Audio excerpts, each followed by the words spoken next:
காலையில எழுந்து கோலம் போட முடியல. கொஞ்சம் டயர்டா இருக்குன்னு என் பெரிய பொண்ண கோலம் போட சொல்லியிருந்தேன். எவ்வளோ சூப்பரா போட்டிருக்காங்க பாருங்க. ரொம்ப அழகா இருந்தது. அதுக்கப்புறம் வந்து அவங்களுக்கு மீல் மேக்கர் பிரியாணி தான் கேட்டிருந்தாங்க. சிம்பிளா வீட்ல இருக்க அரிசிய போட்டு பிரிஞ்சி சாதம் மாரி கலரி குடுத்தாச்சு. அதுக்கப்புறம் ஒரு 2 கேக் ஆர்டர் இருந்ததா, ஒரு 2 கேஜில, அப்புறம் 1 கேஜில வந்து பேக் பண்ணி, அதுக்கப்புறம் க்ரீம் பீட் பண்ணி சூப்பரா செஞ்சு பேக் பண்ணி குடுத்துட்டு, ஹஸ்பண்ட் வந்து மதியத்துக்கு கொள்ளு ரசமும், முருங்கைக்காய் வந்து மரத்தில நெறைய இது வேஸ்ட் பண்ண வேணாம்னு சொல்லிட்டு முருங்கைக்காய் தொக்கும் வந்து ரெடி பண்ணியிருந்தேன்.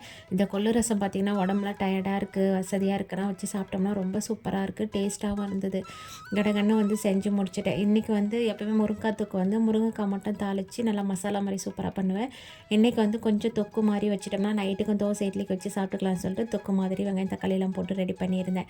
இதுக்கு தக்காளி அரைச்சி ஊற்றி செய்யும் போது டேஸ்ட்டும் வந்து நல்லா சூப்பராக இருக்கும். அந்த தொக்கு வந்து சாதத்தில் இட்லி தோசைக்கெல்லாம் போட்டு பசங்க சாப்பிடும்போது ரொம்ப சூப்பராக இருக்கும். இதெல்லாம் செஞ்சு ஹஸ்பண்டுக்கு லஞ்ச் பாக்ஸ் பேக் பண்ணிவிட்டு நல்லா படுத்து தூங்கி ரெஸ்ட் எடுத்தாச்சு. பாய்.